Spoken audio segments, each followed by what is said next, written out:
matter what, we come together for the good of our constituents, and I'm proud and honored to lead the People's House of the New York State Legislature.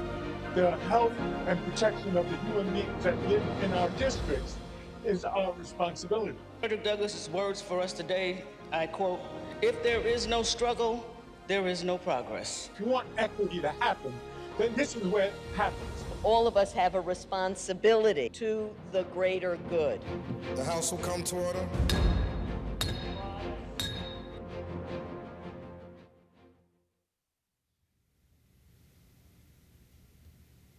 Hello everyone, I'm Assemblyman Santabarbara and welcome to this edition of Assembly Update. October is here and October is Breast Cancer Awareness Month, and today my guests are going to be talking about the significance of Breast Cancer Awareness Month and some of the services they are working on through the Cancer Services Program of Fulton, Montgomery, and Schenectady counties. Please welcome Suzanne Hagedorn and Carmen Rodriguez. Thank you for having us. Thanks for being on the show. This is the best part of our month. We're all wearing our shades of pink, That's right. and in recognition of Breast Cancer Awareness Month. And we also want to talk about the services that are being provided throughout the year, really. But this is a chance to highlight what the program does. So let's start with just the program, some of the services you provide, and also the events coming up. We'll talk about those later. Great. So the program provides free mammograms, Pap tests, colon cancer screenings to men and women who do not have health insurance, age 40 to 64 and age 45 and older now for colorectal cancer screenings, which is really an important piece to this, the age change. Yeah. So we really try to stress that to individuals out there to get that screening as well. So we provide those services in Fulton, Montgomery, and Schenectady counties. We work with four healthcare systems as well. So we're able to really provide those services all over. And the program has been very successful in screening people, and some of the numbers you can share, like people in our communities. Are these, are people taking advantage of this program? They are, but we're seeing a little bit of a little lag in screening. We talk, post-COVID all the time, but post-COVID, we're actually seeing people come back to the program. We're seeing new people come through the program. Insurances had changed, that kind of thing. So we're actually able to screen more, but we are finding a little bit of cancer after the fact. So in the past year, we've seen 3 breast cancers come through. And obviously it's important to get these screenings, and sometimes people, for whatever reason, we see those numbers decline, but it's important to get the word out about how important it is. Yeah, definitely. And I know you have a personal connection to this. I do. And getting that screening without that screening, it's something that can be very scary. Exactly. I've had 2 scenarios where I had to get, follow-up services, meaning extra views of a mammogram, ultrasound. I've had a biopsy. I've had a surgical removal, non-cancerous, thankfully, nothing like that. But I did have my mammogram on Monday, by the way. So we try to keep up with it. Especially, I like that I kind of focus on October and kind of lets everybody know it's important. And it's we're highlighting the month, and it's also a chance. It's a reminder to get these screenings. There's no reason not to get it. I know you got some events coming up that we'll talk about, but before that, I do want to talk to Carmen because. One of the things, I represent Schenectady and Amsterdam. One of the things we talked about is a language barrier, and that's an issue sometimes with getting medical care in general, but also with screenings. And Carmen, just to give us a little insight on that and how we're helping address that issue. Yeah, one of the bigger barriers for people to come over and get a screening is the language barrier, but I've been here for 12 years helping the Latino community to get this barrier break, and I also get certified as a medical interpreter, so I am able to be in the room with the patient when they need interpretation, and they really like this in person other than utilize the language line, because the hospital has that option for the patient, but sometimes they don't like to be with some person that they're not even know, and I've been build a relationship with the patients, and they like to have somebody in person to break the barrier. It's a great connection. We find that we deal with the same people every year a lot of the time, so that connection that we've built with those individuals is amazing. They'll call and be like, hey, I want to talk to Suzanne. Hey, I talked to Carmen last year. So we see a lot of, those repeats that really want to be with the person that That's they're comfortable wonderful. So with. it's been successful then, and this It's has been been deployed and successful. it's being used and it's been successful. Yeah, definitely. That's great to hear, and addressing sort of it's just a lot of, sometimes you see so many, there are barriers, and addressing these, taking down these walls and sort of addressing these barriers. Transportation's a barrier. Transportation. So we have a fund that we can help get our patients to their appointments, whether it's Schenectady, Amsterdam, Gloversville. We make sure that we're getting them to where they need to go through those funds. So those are people who donate to the program. So thank you to all those people. We've talked about this in the past. Yeah, transportation is also an issue, but I'm glad to see that we're making some progress on that. We have more to do, obviously, but hopefully we can make it better. But you said you're seeing returning people each year. Yes. You have these relationships where people come back to you. But are we seeing new faces too? We're seeing new We people? are, yes. We're seeing new faces too. And I really have to say, a lot of it goes to Carmen because she is bringing in that Spanish population that hasn't been screened before. So we're very lucky to have that relationship, and she knows everybody in the community. So she's really good at that. And usually when I see you, I see Carmen Yeah, too. that's right. Carmen, how did you get involved with the program? What was your journey? How I getting involved in the program as a case manager? Yeah. Okay. Well, I always do the appointments for the screening events, and I make phone calls to the patients and remind them that they're due for their mammograms. If it's a new patient, I encourage the new patient to get the screening, how important it is, and I always do calls for anybody else, not just Latinas after they have the screening, if they have any follow-up because there is a finding or they need additional image because they need to know if it's something there or not. So I make the phone call, I make the appointments, I helping them to understand what is going on and try to make them being calm after they're getting done anything. Because it's kind of scary, you know? Yeah. Yeah, it can be. Absolutely, I agree. And So Carmen and I have known each other for over 15 years. So she started with the 2 Life program, which is still active.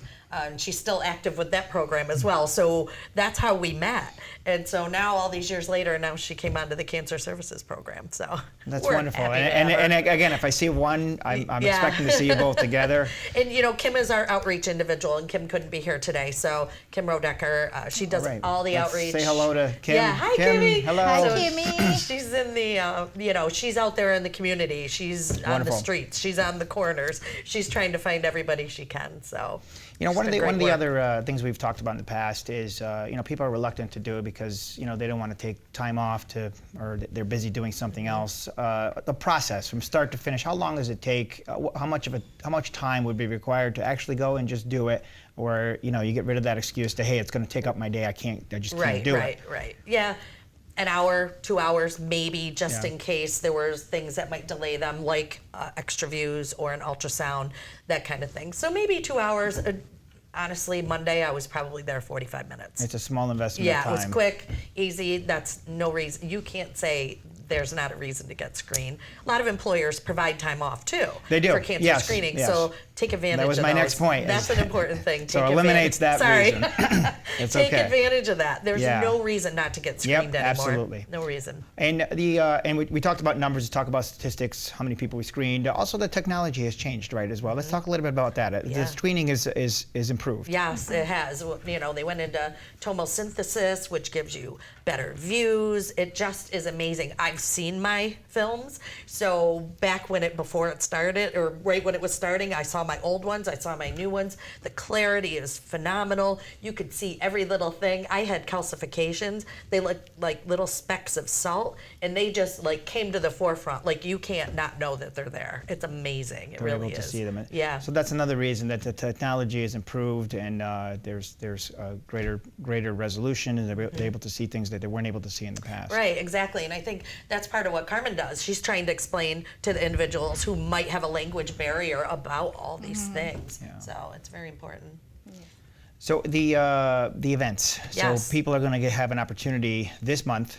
There'll be plenty of opportunities to Yes. do things for Breast Cancer Awareness Month. Some of them we talked about, and 2 events. One in Amsterdam, one in at Bellevue Women's Center in Niskayuna. So let's talk about these events. Yeah. Where are they? How do people participate? Okay, so, being that we provide these services to uninsured for free, we schedule these events every month and try to make sure we're getting in as many people as we can.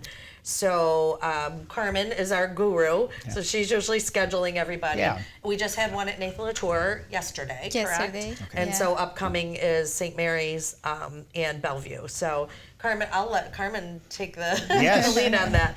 We've Yes. given her that job. Yes, please. Yes, I have already scheduled 6 individuals for October 17 at St. Mary's Hospital. And I have around 7 or 8 for Bellevue. For Bellevue, okay. Yeah. And those are great numbers, by the way. To get Yeah. anywhere between 6 and 8 women screened, Yep. that's fantastic. Now, they sign up ahead of time, or can they come that day? Pre-register. Pre-register, Yeah. okay. Yeah. So the first one, St. Mary's Healthcare, October 17th, 3 to 5, is that correct? Yes. Correct. I have registered already 6 people. Okay. And if somebody calls before Friday, I can schedule another one. Like if somebody calls today or tomorrow for St. Mary's, I be able to add in And if one it's full, person. we can roll them into the next one. So Okay. mind you, this isn't just 1 month, it's every month. We Right. make sure we have these events. They seem to be the most successful to get people to come. They can get everything done at one time. And Bellevue Women's Center is the next one, October 24th, 1 to 4. And that's happening in Niskayuna. So people can sign up for that. They can still sign up for that. So anybody watching out there, the number to call, I'm going to give that number out, 518-770-6817. 518-770-6817. Give a call. You'll want to talk to Carmen. She will schedule, find a spot for you. Yes. And hopefully people watching out there can take advantage of these 2 locations. But if they miss them, Yes. there'll be other We opportunities. have more. Yeah, Yes. every month we try to schedule one Can in I- each location. Yes, can I add some words in Spanish? Yes. Oh, For please. them? Oh, yes, yes. Si habla español y necesita tener una cita para su mamografía, puede llamar a mi número 518-770-6817. Les puedo ayudar en el lenguaje también. Carmen, you are great. I I love know, that. she's I love amazing. that. She thinks of everything. That is great. Also, I just want to tell our viewers that you also have a Facebook page, Instagram page, and Twitter or whatever it's called now. Okay, whatever it's called. That's right. You're on those social media platforms, right. so these events are posted, but also some good information I have found when I'm on social media. I do follow the pages that you're posting some events going on. Great. But also, you're also present at a lot of other events that are happening in the community. try to, yeah, Yeah, we always exactly. see your booth there. So usually we have a table there and we see you, that you're next to ours. Just lastly, any other ways to support the program? Volunteers or people can do things? What can community do to help? I think pass on the word. Share it. I always say Okay. word of mouth is the key. So family, friends, coworkers, whoever it might be that might need our program. So share the wealth. So share the word, and get out there on social media. Follow these pages, and you can help out by spreading the word, making sure people are aware of these cancer screenings. So these 2, I'm just going to give a date out again before we end here. October 17th, 3 to 5 at St. Mary's, and the next one will be at Bellevue Women's Center, October 24th, from 1 to 3. So we're just about out of time, but I want to thank you both for being on the show. Thank you. I want to give it out the number again, 518-770-6817. So just make sure that's out there. I think we'll put a slide up as well. Great. I want to thank you Thank you. both for the work that you do in our community. This is very important, you. and making it available in this manner, I think encourages people to make time and to try and find a way to get screened. It is very important. It You is. shared your personal story, which is not easy to do. I thank you for that. Carmen, thank you for the Thank work you. that you're doing. Thank you for reaching out to our communities that need that language barrier addressed. That's it for today for our Assembly Update show. Join us again. We'll be talking about things happening in your community, and we'll see you next time. Thank you.